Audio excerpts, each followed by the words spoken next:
دعا مسلمان میں عقیدہ توحید پختہ کرتی ہے، اور دعا اس دولت کا نام ہے جو صرف مومن کے پاس ہے، کافر کے پاس نہیں۔ نبی پاک علیہ السلام نے فرمایا الدعاء صلاح المومن، دعا مومن کا ہتھیار ہے، کافر کے پاس یہ ہتھیار نہیں ہے۔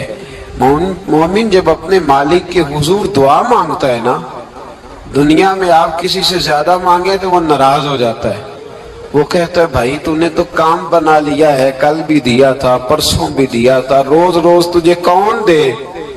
میرے نبی پاک علیہ السلام نے فرمایا جو اپنے رب سے زیادہ مانگتا ہے رب اس سے زیادہ راضی ہوتا ہے، زیادہ راضی ہوتا ہے۔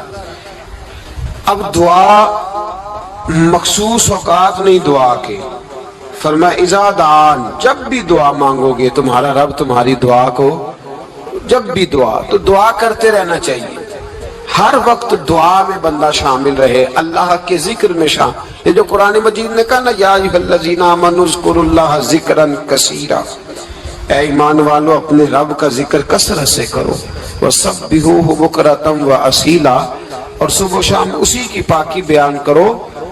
تو اس سے مراد یہ نہیں ہے کہ تسبیح لے کے سارا دن مسجد میں بیٹھے رہو اور کام کوئی نہ کرو، بلکہ اس کا مطلب یہ ہے کہ روٹی شروع کرو تو اللہ کے نام سے، اختتام کرو تو اللہ کے نام، سو جاؤ تو رب کا نام لے کے، سویرے اٹھو تو اللہ کا نام لے کے، جب تمہیں کوئی چیز اچھی لگے تو ماشاءاللہ کہو، جب کوئی مصیبت آئے تو کہو انا للہ و انا الیہ راجعون۔ تو سارا دن اللہ کا ذکر جاری رہے گا۔ نبی پاک صلی اللہ علیہ وسلم نے مسلمان کو ایک دوسرے سے ملنے کا طریقہ بتایا۔ تو مصیبت آئے تو کیا کہنا ہے؟ صرف فوتگی پہ نہیں کہنا، اس کی وضاحت کر دو۔ کوئی بھی الذین اذا اصابتہم مصیبہ، جب بھی کوئی مصیبت آئے، اللہ کے بندے کہتے ہیں ہم اللہ کی طرف سے آئے ہیں اور اللہ کی طرف ہی ہم نے لوٹ جانا۔ تو میرے عزیز ہر وقت اللہ کا ذکر جاری رہے گا، ہر وقت زبان پہ رب کریم کا۔ دیکھیں نا نبی پاک علیہ السلام نے ہمیں ملاقات کا طریقہ بتایا۔ ایک صحابی آئے تو انہوں نے آ کے کہا السلام علیکم، نبی پاک علیہ السلام نے فرمایا رب تعالیٰ نے اسے 10 نیکیاں عطا فرمائی ہیں۔ دوسرے آئے تو انہوں نے کہا السلام علیکم ورحمت اللہ، تو محبوب فرمانے لگے، امام بہقی نے اس کو لکھا ہے، محبوب فرمانے لگے رب کریم نے اسے 20 نیکیاں عطا فرمائی۔ ایک اور آئے، عرض کیا السلام علیکم ورحمت اللہ وبرکاتہ، محبوب فرمانے لگے اللہ نے اسے 30 نیکیاں عطا فرمائی۔ اچھا اس کا مطلب کیا ہے؟ السلام علیکم، تم پر سلامتی ہو، سادہ ترجمہ یہ ہے کہ تم سلامت رہو، تم سلامت رہو، ورحمت اللہ وبرکاتہ، تم پر اللہ کی رحمت بھی ہو اور اس کی برکتیں بھی ہو۔ وہ کیا کہتا ہے؟ وہ کہتا ہے وعلیکم السلام، تم پر بھی سلامتی ہو، ورحمت اللہ وبرکاتہ، اللہ کی رحمت ہو اور اس کی۔ یہ جو مسنون دعائیں ہیں نا جو حضور نے ہمیں دعائیں سکھائی ہر موقع پہ، ان کا کمال دیکھیے۔ اب ایک مسلمان نے آتے کہا السلام علیکم، اس کا مطلب کیا ہے؟ تم پر۔ اب وہ جھگڑا کرے گا اسے مارے گا، اس کا مال چھینے گا، اس نے تو آتے ہی کہا ہے تم پر سلامتی ہو۔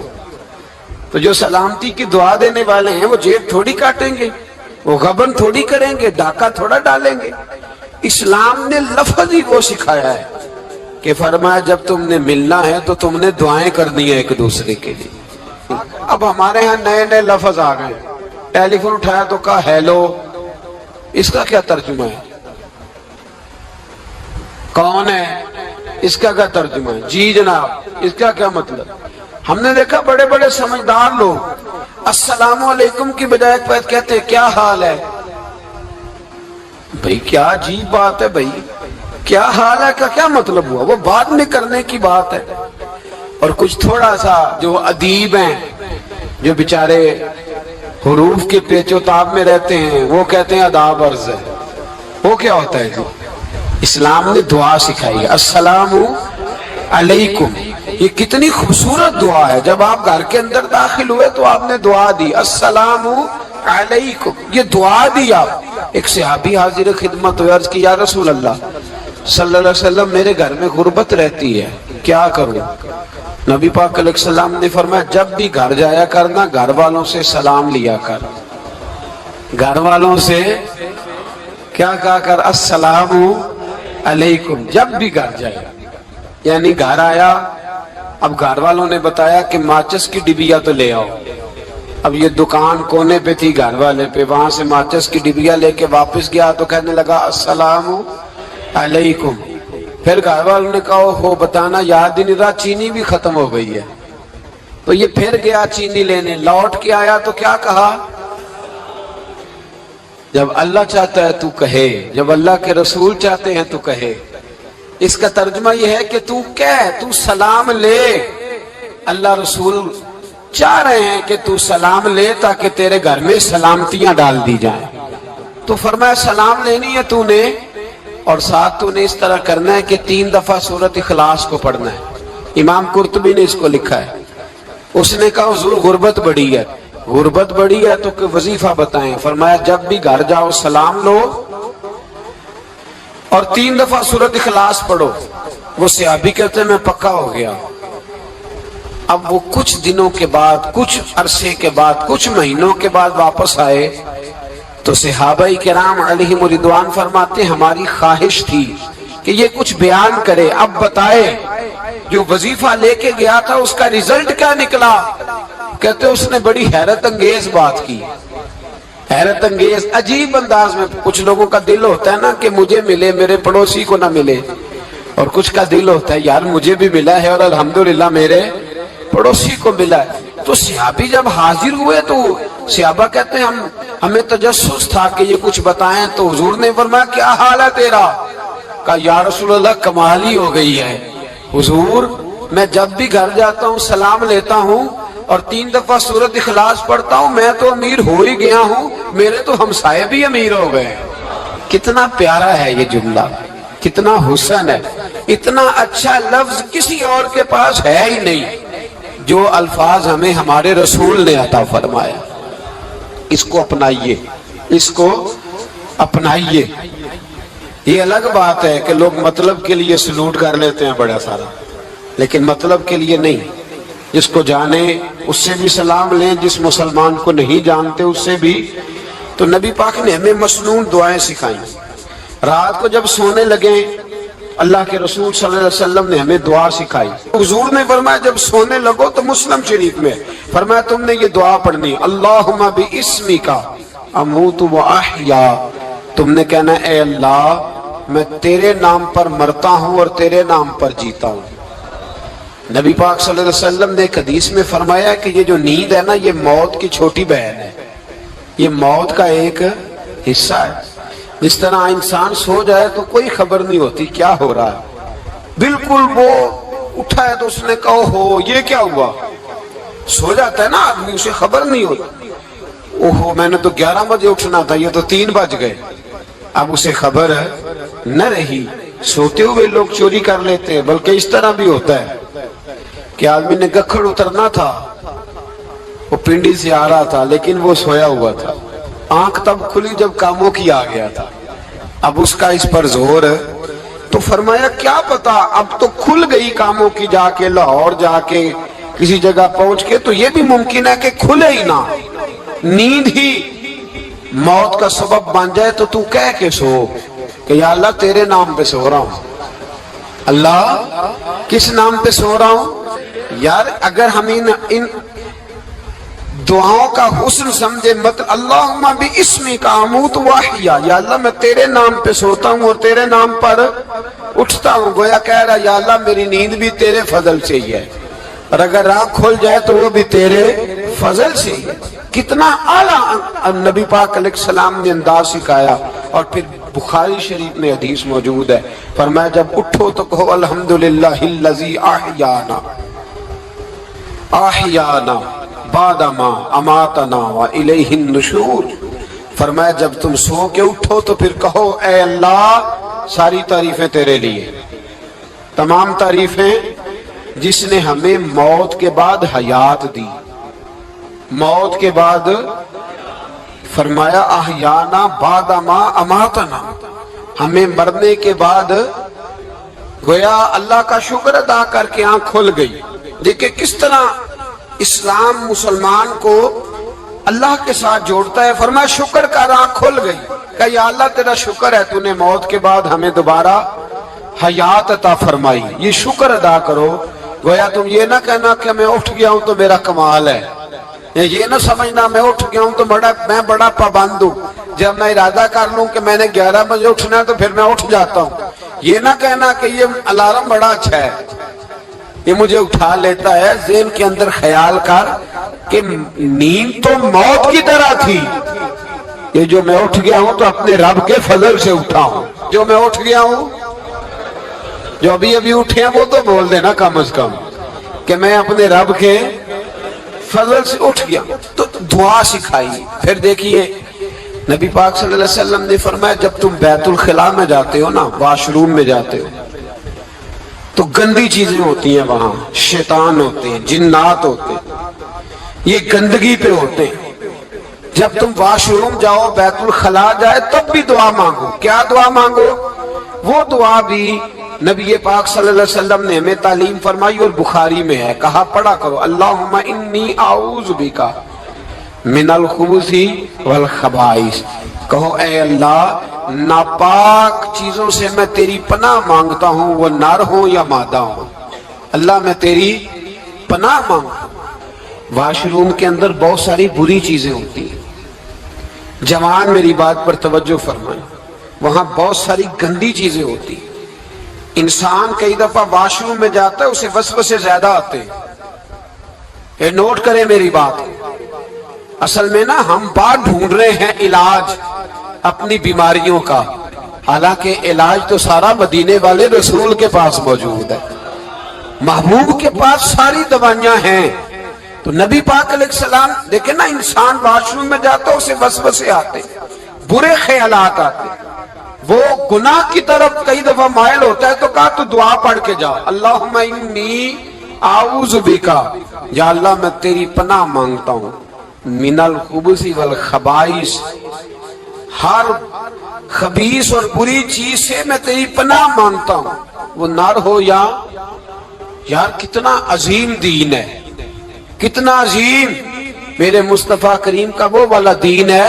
اصل میں اللہ کرے بی اے پاس بچے کو بیت الخلاء کی دعا بھی یاد ہو جائے، ایسے یاد ہو جائے، اور اس کے ماں باپ سمجھ لے کہ جوان ہو گیا ہے، تو اب ہو سکتا ہے اس کی طرف شیطان حملہ زیادہ کرے، اسے خراب کرنے کی کوشش کرے، تو لہذا اسے دعا سکھائی جائے تاکہ اس کو پہلے سے پتا ہو کہ میں نے اس بے ایمان سے بچنا کس طرح سے۔ اب آپ دیکھیے نبی پاک علیہ السلام نے ہمیں دعا سکھائی مصنف ابن ابی شیبہ میں۔ کون سی دعا؟ واش روم سے نکلنے کی۔ اللہ اکبر، بڑی زبردست دعا ہے، بڑی زبردست۔ آپ یقین کریں اس ایک ایک دعا پر ایک ایک پورا بیان ہو سکتا ہے، ایک ایک۔ یہ اس لیے نہیں میں کہہ رہا کہ میں کوئی عالم فاضل آدمی ہوں، آپ کہیں گے کہ بتا رہے ہیں میں بڑا پڑھا لکھا ہوں، صرف یہ عرض کر رہا ہوں کہ اس کے فوائد پر، ثمرات پر جو اللہ تبارک و تعالی امت کو دیتا ہے، ان دعاؤں کی جو فضیلت حدیثوں میں آئی ہے، اور پھر جو اس کے فوائد ہے، اور اس پر بات کروں تو ایک دعا تقاضا کرتی ہے کہ اس پر پورا ایک لیکچر ہونا چاہیے۔ دیکھیے آپ واش روم سے نکلے، دعا کیا ہے؟ دعا کے لفظ کے الحمدللہ الذی، ایک حدیث میں لفظ ہے غفرانک، غفرانک، اے اللہ میں تجھ سے بخشش چاہتا ہوں۔ اور جو مشہور اور معروف ہے مصنف ابن ابی شیبہ کی روایت، فرمایا الحمدللہ الذی اذھب عنی العذاب وعافانی، فرمایا اے اللہ تیرا شکر ہے۔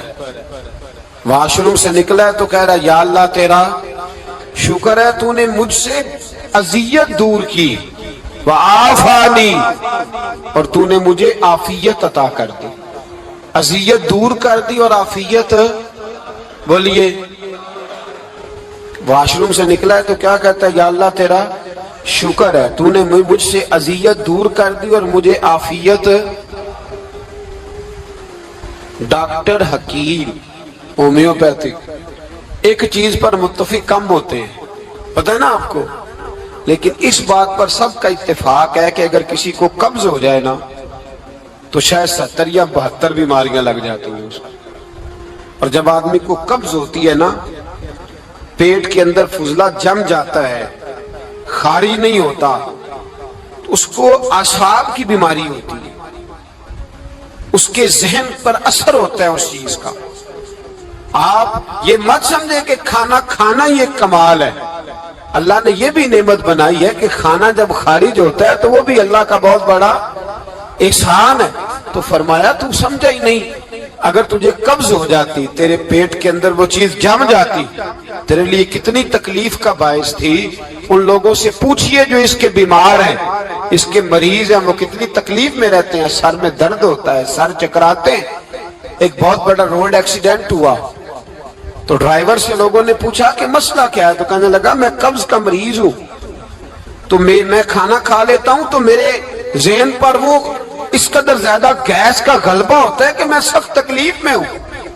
نبی پاک علیہ السلام نے ہمیں سمجھایا اور بتایا کہ سمجھ لو یارو، کھانا کھانے کی نعمت تو اللہ نے تمہیں عطا فرمائی ہے، لیکن کھانا کھانے کے بعد اس کا اخراج بھی اللہ کی بہت بڑی نعمت ہے. تو اللہ کا شکر ادا کرو.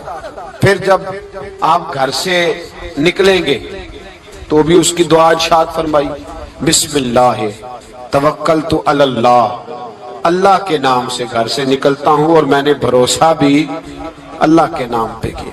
جب گھر سے نکلیں تو کس کے نام پہ بھروسہ کریں؟ بولیے.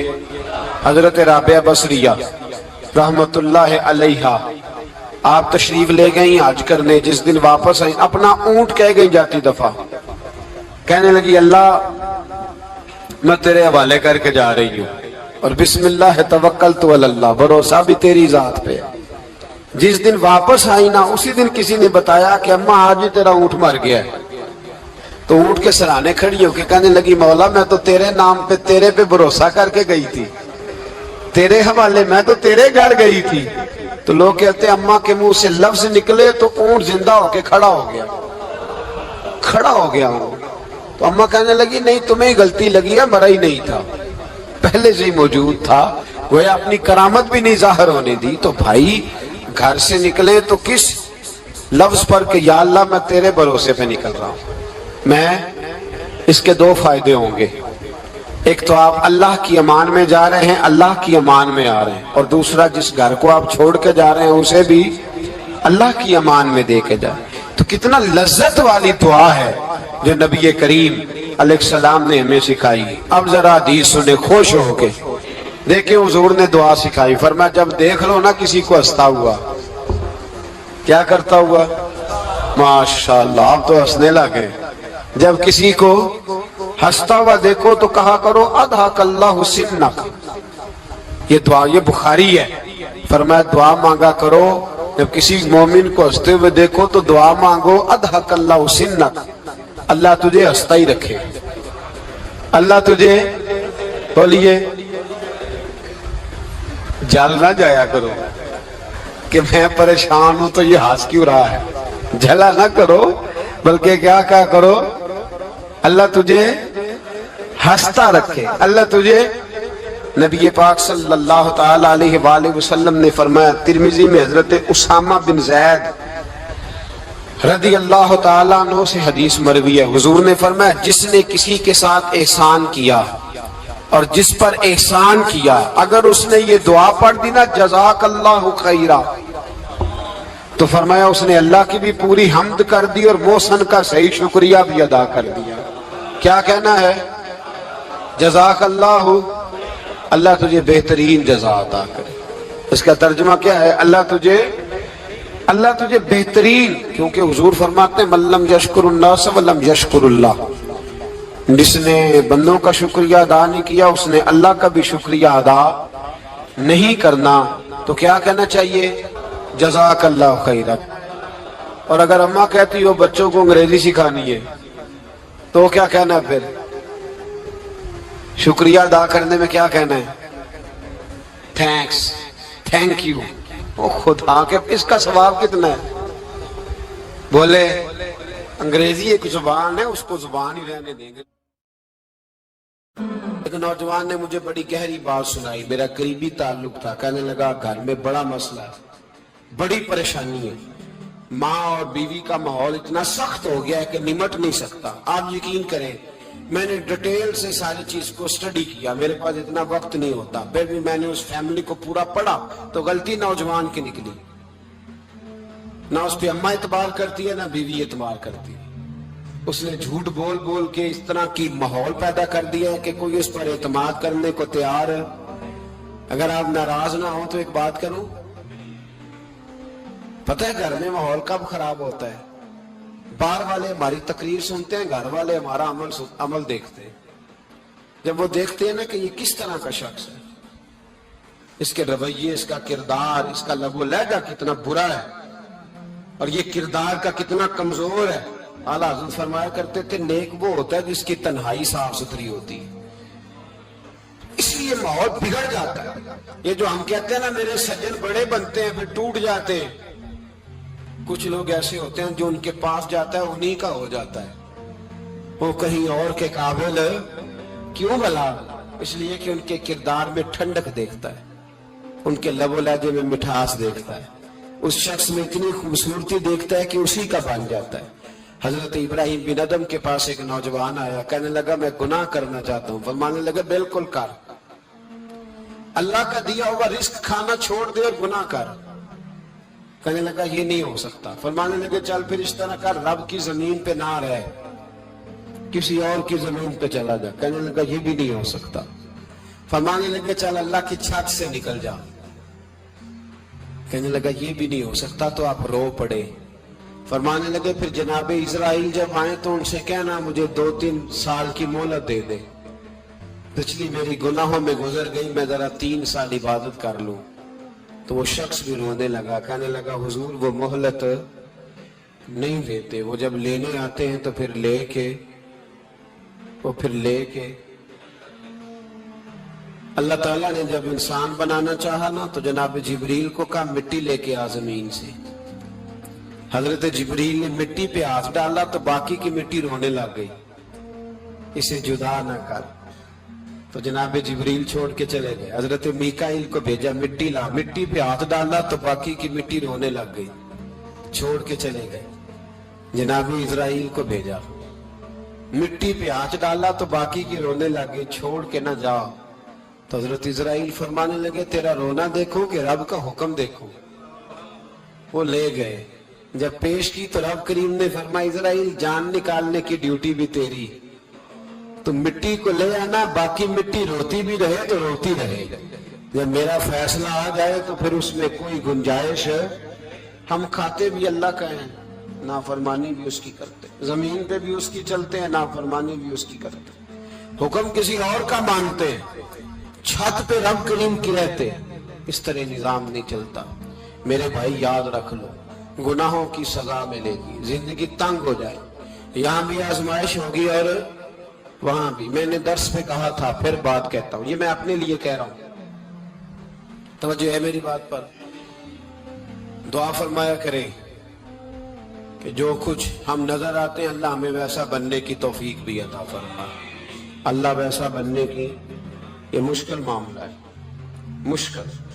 دیکھیں نا ایک آدمی سیاستدان ہے، اس نے بڑے اچھے نعرے لگائے، انقلاب آ جائے گا، میں غریب کا بھلا کر دوں گا، میں یتیموں کے سر پہ ہاتھ رکھوں گا، میں مجبوروں کی مدد کروں گا، میں دکھیوں کی مدد کروں گا، مزدوروں کو. اس نے اچھے اچھے نعرے سکھائے، اچھا اس نے پیغام دیا. اندر اس کے یہ تھا کہ اقتدار ملے گا تو مرضی کروں گا. لوگ اس کے گرد بھی گئے، اس کی گاڑی کے پیچھے بھی بھاگے، لوگوں نے اس کے نعرے بھی لگوائے، جیب سے پیسے لگا کے اس کے پوسٹر بھی شائع کیے. لوگ اس کے گرویدہ ہو گئے، لوگوں نے پوری، اور میری قوم نے تو بیچاری نے کئی دفعہ دھوکے کھائے. جس نے نعرہ لگایا غریب اسی کے پیچھے مسیحا بن کے چل پڑا. آج دھوکہ دے لیا، لوگوں کو پیچھے لگا لیا. یہ بتاؤ اگر راز کھل جائے، اگر راز کھل جائے کہ یہ دھوکہ دے رہا ہے، یہ فریب کر رہا ہے، تو لوگ اس کا کیا حال کریں گے؟ یہ راز قیامت میں کھل جائے گا. قیامت میں یہ راز یہ کھل جائے گا. کھل جائے گا، یہ دھوکے باز تھا۔ اذا زلزلت الارض زلزالہا، جب زلزلہ آئے گا جیسے اس کا آنا ٹھہرا، واخرجت الارض اثقالہا، زمین اپنے بوجھ باہر نکال دے گی۔ اس سے مراد کیا ہے کہ زمین پہ جو جرم ہوئے زمین بتا دے گی، باہر نکل آئے۔ وقال الانسان ما لہا، انسان کہے گا اسے کیا ہوا، یہ تو سب کچھ بتا رہی، بوجھ باہر نکال دے گی۔ ایک آدمی پیر طریقت بن کے بیٹھ گیا، جبہ کبہ پہن کے بڑی پگڑی باندھ کے بیٹھ گیا، اچھی اچھی نیک باتیں بتانے لگا، لوگ اس کی دست بوسی کرنے لگے، ہاتھ چومنے لگے، پیچھے لگ گئے، خدمت کرنے لگے، جیب سے نذرانہ دینے لگے۔ اس کے نام پر لوگ اپنی جیب سے لنگر پکانے لگے، خانقاہ کی خدمت ہونے لگی، مہمان اس کے آتے، نوکری کوئی اور کرتا۔ میں نے کہا تھا شاید اپنے لیے کہہ رہا ہوں، ڈیوٹیاں لوگ کرنے لگے، حالات بدلنے لگے، لیکن اس کے اندر تو چور تھا، وہ تو دکاندار تھا، تو یہاں جو اس کے پیچھے لگے تھے وہ تو سچے تھے، انہیں تو اجر ملے گا، لیکن اس کا جب راز کھلے گا تو بڑی رسوائی ہوگی۔ اس کا جب راز کھلے گا تو بڑی، ایک میری طرح کا دیندار تھا، جو چہرے کا تو نیک تھا، اندر پتہ نہیں کیا کچھ تھا۔ ایک طوائف گزر رہی تھی، اس نے اس کو تبلیغ کر دی، کہنے لگا بس کر دے، سیانی بن جا۔ تو کسی دانشور میں لکھا ہے اس نے بڑا سخت جواب دیا، اس عورت نے کہنے لگی بابا میں تو جو ہوں وہ نظر بھی آ رہی ہوں، تو بتا جو تو نظر آتا ہے وہ تو ہے کہ نہیں۔ اس بندے نے چیخ ماری اور بے ہوش ہو کے گر پڑا۔ تو لوگوں نے کہا بابا آج کسی صوفی کا کلام سنا ہے جو بے ہوش ہو گیا؟ تو اس نے کہا نہیں، آج طوائف کی بات سنی ہے، طوائف کی۔ اور وہ عجیب بات کر گئی ہے، وہ کہہ گئی ہے میں تو جو ہوں میں نظر آ رہی ہوں، تو بھی تو بتا نا، تو بتا نا کہ تو دستار امامت پہنتا ہے،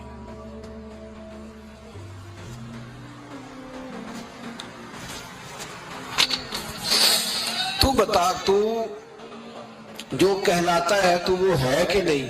یہ وقال الانسان ما لہا، یہ راز قیامت میں کھلے گا۔ ہم جو کچھ بتا رہے ہیں نا اپنی زبانوں سے، ہمیں اپنے گناہوں کا احساس ہونا چاہیے۔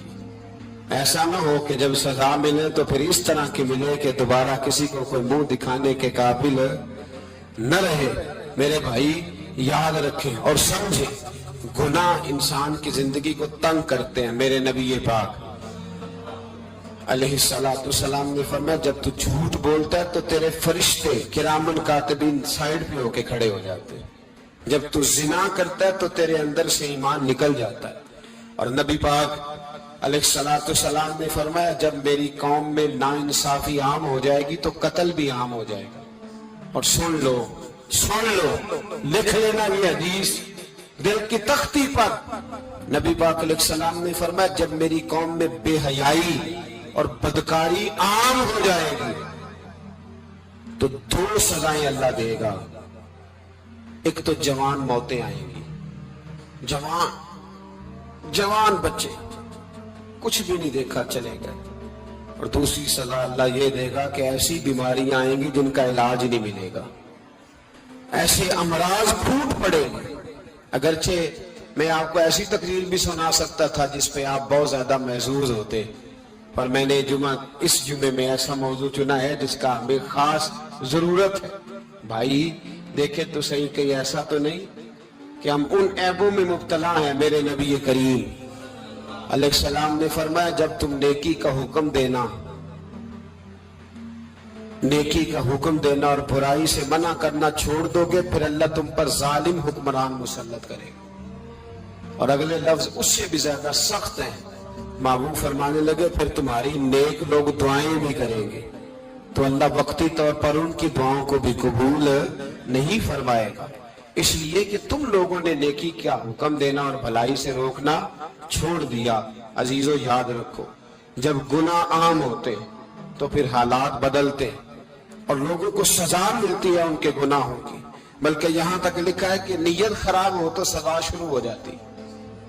کیا خراب ہو؟ بولیے گا نیت بھی خراب ہو تو سزا. حضرت رومی کہتے ہیں کہ ایک بادشاہ کو پتہ چل گیا کہ ایک آدمی نے بڑا اچھا باغ لگایا ہے، خوبصورت باغ ہے، مالٹے کا، کنوں کا باغ، بڑا پیارا. بادشاہ نے کہا ذرا جا کے دیکھتا ہوں. بادشاہ سلامت باغ دیکھنے آئے تو اب وہ مزدور آدمی تھا، عام آدمی تھا جس نے باغ لگایا، کسان تھا. اس کو کہا کہ چند کنوں توڑ کے لایا تو بڑے پیارے لگے. ایک دو اور لایا، کھائے، بڑے میٹھے، بڑے پیارے، بڑے توانا، بڑا مزہ آیا. تو بادشاہ کے دل میں خیال آیا کہ اس پہ قبضہ نہ کر لوں باغ پہ. ہمارے یہاں نا کرائے پہ دکان دیتا ہے نا مالک، تو جب کسی غریب کی چل جاتی ہے کہتا ہے تو خالی کر، میں نے خود ڈال لی ہے. چل گئی نا اس کی. حالانکہ رزق اپنے اپنے نصیب کا ہے، رزق اپنے اپنے نصیب کا ہے، جس کو اللہ تعالیٰ چاہتا ہے عطا کرتا ہے. تو اس کو کہا کہ اور توڑ کے لا، اور دل میں خیال ہے کہ یار اتنا اچھا باغ ہے، قبضہ کر لیتے ہیں. ہماری حکومتیں قبضہ کر لیتی ہیں کہ چیز اچھی لگ جاتی ہے. اب وہ کسان 2-3 کنوں توڑ کے لایا، اس نے کھائے تو کھٹے نکلے، ترش تھے. کہنے لگا تجھے کیا ہو گیا ہے؟ تو بندہ بڑا صاحب دل تھا، کہنے لگا میں تو ٹھیک ہوں، آپ اپنی نیت سے پوچھیں کہیں خراب تو نہیں ہو گئی. تو کنوں میں بھی اس کا اثر آ گیا ہے. اپنی نیت، تو نیتیں بگڑ جائیں نا، نیتیں. اب ایک بات کہنے لگا ہوں، غور سے سننا. جب تک دو بھائی اکٹھے کاروبار کرتے ہیں، نیت ہوتی ہے کہ ہمارا گھر چلے گا، تب تک اللہ برکت دیتا ہے. اور جب اپنی اپنی جیبیں سمیٹنے لگ جاتے ہیں نا کہ یہ میرا 5,000 ہے، آج میں گیا تھا اگرائی کرنے، یہ میرا 10,000 ہے، آج میں نے محنت زیادہ کی، جب وہ ٹٹولنے لگتے ہیں پھر اس دکان سے بھی برکت اٹھ جاتی ہے، پھر وہاں سے بھی برکت چلی جاتی ہے. فَإِنَّ لَهُ مَعِيشَةً ضَنْكَ. فرمایا جب تو میں منہ پھیر لیتا ہے پھر تیری زندگی اللہ تنگ کر دے، پھر وہاں سے بھی برکت، خوبصورتی، اثر اٹھ جاتا ہے. ایک سنار نے گلی میں ایک یتیم چھوٹے سے بچے کو گھومتے دیکھا تو سنار بے اولاد تھا، بچے کو اٹھا کے گھر لے آیا. 18 سال اس بچے کی پرورش کی، اس کو پالا پوسا، جوان کیا. سنار کے پاس وہ دکان پہ چلا جاتا، وہ کئی دفعہ دکان پہ رہتا، کئی دفعہ گھر میں رہتا. ایک دفعہ وہ دکان پہ تھا، بچہ گھر تھا، 18 سال کا جوان. اس کی بیوی اکیلی تھی. وہ جس نے ماں بن کے پالا تھا اس نے اسی پہ حملہ کر دیا، اس کا بازو بری نیت سے تھاما. بیوی چیخی. تھوڑی دیر گزری تو وہ نوجوان پیروں میں بیٹھ گیا، کہنے لگا اماں پتہ نہیں مجھے کیا ہوا. شام کو سنار آیا، بیوی چیخنے لگی، چلانے لگی، کہنے لگی آج عجیب بات ہوئی، جس کو میں نے جگر کا خون دے دے کے پالا اسی نے گندی نظر ڈالی. سنار محو حیرت ہے. بیوی کا خیال تھا کہ لٹھ اٹھائے گا، ڈنڈا اٹھائے گا، نوجوان کو مارے گا، لیکن وہ رونے لگ گیا. اس نے کہا آج اس نے میرا بازو تھاما ہے، جانے کیا کیا ہے. پریشان ہونے لگ گیا، سجدے میں گر گیا. کہا تو بتاتا کیوں نہیں؟ تو وہ سنار کہنے لگا اس کی غلطی نہیں، 18 سال کے بعد آج مجھ پر بھی شیطان سوار ہوا تھا. ایک عورت آئی تھی، وہ اپنے بازوؤں میں چوڑیاں پہننا چاہتی تھی تو میں نے بھی گندی نظر سے ہاتھ ڈالا تھا. رب کریم نے مجھے فوراً اس کی سزا دی. جن کے گھروں میں بیٹیاں ہوتی ہیں ان کی نظریں گندی نہیں ہوتی. جو بیٹیوں کے باپ ہوتے ہیں، جو بہنوں کے بھائی ہوتے ہیں، ان کی نظریں گندی. اور اگر تو ٹیلی فون کرتا ہے، تو کسی عورت کے ساتھ تعلق رکھتا ہے، تو یہ بات لکھ لے. امام فخر الدین رازی 1، علامہ اسماعیل لکی 2، ملا جلال الدین رومی 3، امام خازن 4، امام جلال الدین سیوطی 5 حدیث کے استاد اور محدث لکھتے ہیں کہ اگر تو کسی پر گندی نظر ڈالے گا تو تیرا گھر بچ سکتا، یاد رکھ نہیں بچے. اس لیے کہ تیری نظر کسی کی بیٹی کو بیٹی سمجھ، تاکہ تیری بچی کا پردہ قائم رہے. کسی کی بہن کو، یہ کیا بات ہوئی کہ تو جتنا مرضی گند معاشرے میں پھیلاتا رہے تیرا گھر بچا رہے؟ یہ کیسے ہو سکتا ہے؟ فَإِنَّ لَهُ مَعِيشَةً ضَنْكَ، اللہ فرماتے ہیں زندگی تنگ ہو جائے گی تیرے لیے مشکل، تو ڈھونڈتا پھرے گا کہ میں مرنے کو جگہ تلاش کروں۔ سچی توبہ کرے، کھری توبہ کرے۔ یہ گناہ انسان کو مجبور کر دیتے ہیں۔ حضرت عبداللہ بن مبارک رحمت اللہ تعالی علیہ، ان کے سینکڑوں شاگرد تھے۔ ایک شاگرد کے انتقال کا وقت آیا تو گھر گئے ملنے۔ آپ کہتے ہیں میں نے زور لگا لیا پر اس کی زبان پر کلمہ جاری نہیں ہوا۔ میں اسے کہتا کلمہ پڑھ پر اس کی زبان پر جاری۔ اللہ اکبر، بہت بڑی نعمت ہے۔ دعا فرمائے اللہ ایمان کی موت عطا فرمائے، ایمان کی موت دے اللہ کریم، ایمان کی موت دے۔ ایسے بھی لوگ دیکھے ہیں، مسجد نبوی ہے، رسول اللہ کا شہر ہے، سر سجدے میں ہے، روح پرواز کر گئی، روح پر کہ کتنا نصیبوں والا ہے، کتنا نصیبوں والا ہے کہ مسجد نبوی میں سر سجدے میں رکھا ہے اور اللہ تبارک و تعالیٰ نے محبوب کے قدموں میں موت عطا فرمائی۔ تو حضرت عبداللہ بن مبارک کہتے ہیں میں نے اس کو کہا کلمہ پڑھ تو اس کی زبان پہ جاری نہیں ہوتا۔ میں بار بار کہتا تو وہ منت کرتا، کہتا حضور میں کوشش کرتا ہوں جاری نہیں ہوتا۔ فرماتے میں پریشان ہو کے اٹھا، ابھی میں دروازے پہ پہنچا تھا، اس نے چیخ ماری اور روح پرواز کر گئی۔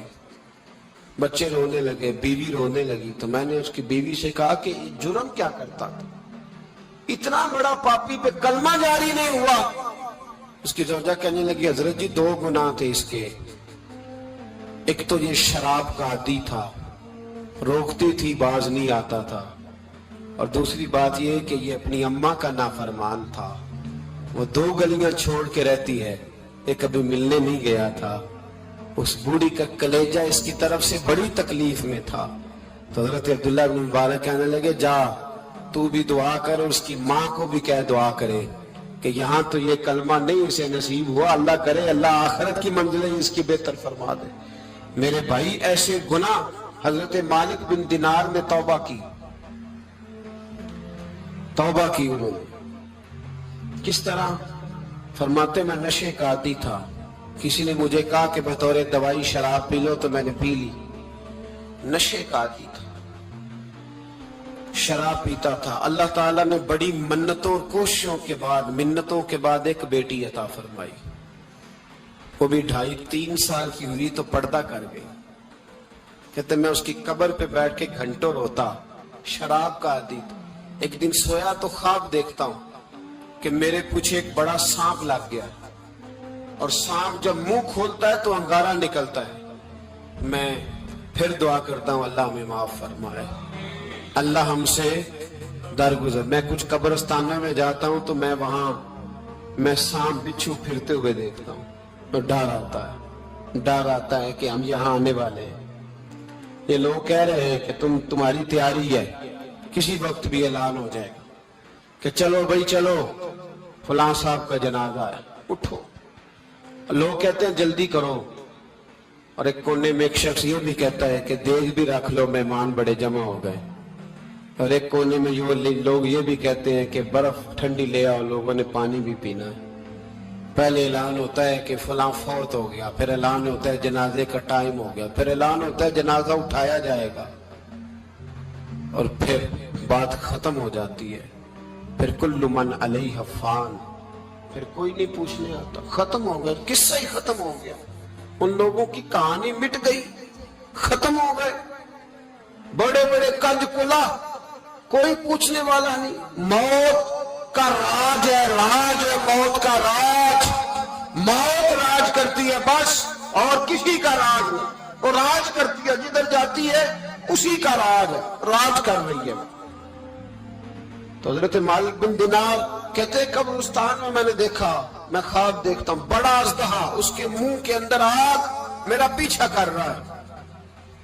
کہتے میں خواب دیکھ رہا ہوں، میں دوڑا، لیکن وہ اژدہا جب میں دوڑا تو میرے آگے آ کے کھڑا ہو گیا۔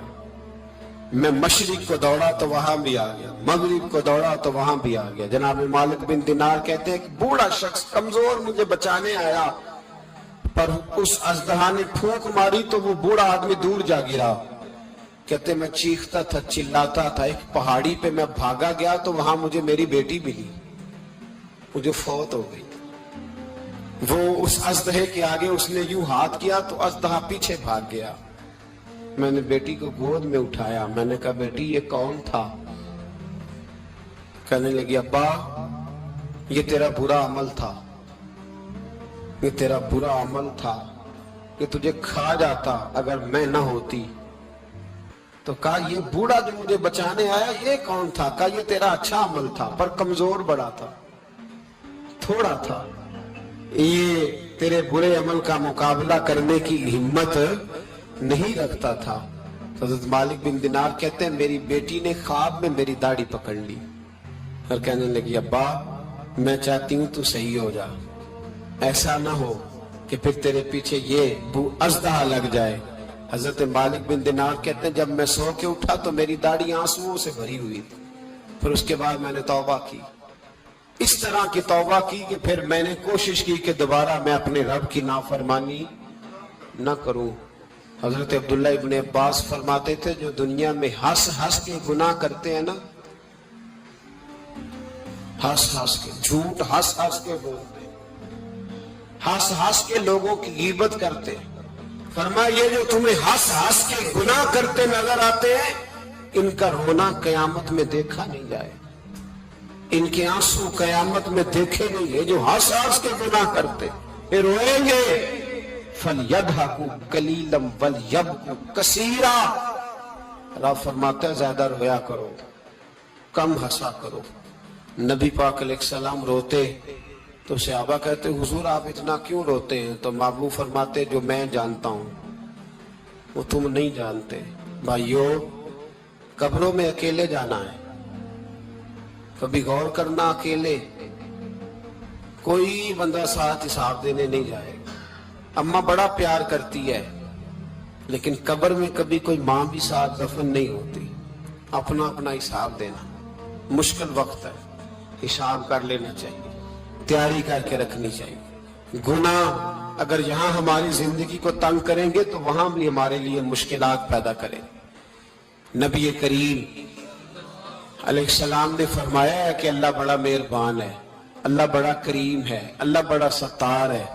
اور یاد رکھو جب کوئی اس کی ریٹ کو چیلنج کرے, جب کوئی اس کے قانون کو توڑے, جب کوئی اللہ کی اعلانیہ نافرمانی کرے, پھر رب کریم کی غیرت کو اس کے عدل کو جوش آتا ہے.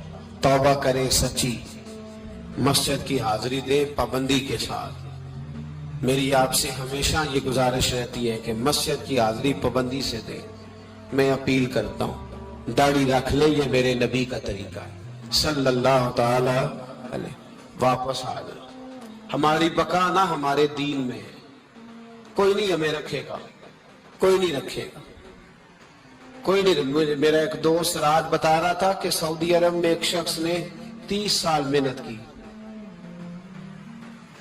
تو جب وہ مرا ہے وہیں اس کے گھر میں فون کیا تو اس کے گھر والوں نے کہا جناب آپ کو مشکل ہوگی ڈیڈ باڈی بھیجنے میں, وہیں دفن کر دے. ہاں اگر اس کا کوئی پیسہ ہے تو وہ ذرا اکاؤنٹ میں بھیج دے, بچیوں کو ضرورت ہے. او بھائی تو اکیلا جائے گا, تیرے لیے مشکل ہو جائے. اپنے بھی ساتھ یقین کریں, بچے دعائیں کرانے آتے ہیں, کہتے ہیں حضرت جی دعا کریں اللہ اماں کی سختی معاف کر دے. اس کا مطلب کیا ہے کہ اماں اب جائے, اب ہمارا نمبر آئے. بچے تو انتظار کر رہے کہ ابا جائے اور گدی پہ ہمارا نمبر آئے. تیاری ہے, اکیلے جانا ہے, اکیلے سخت سا مرحلہ ہے, اکیلے سارا کچھ فیس کرنا.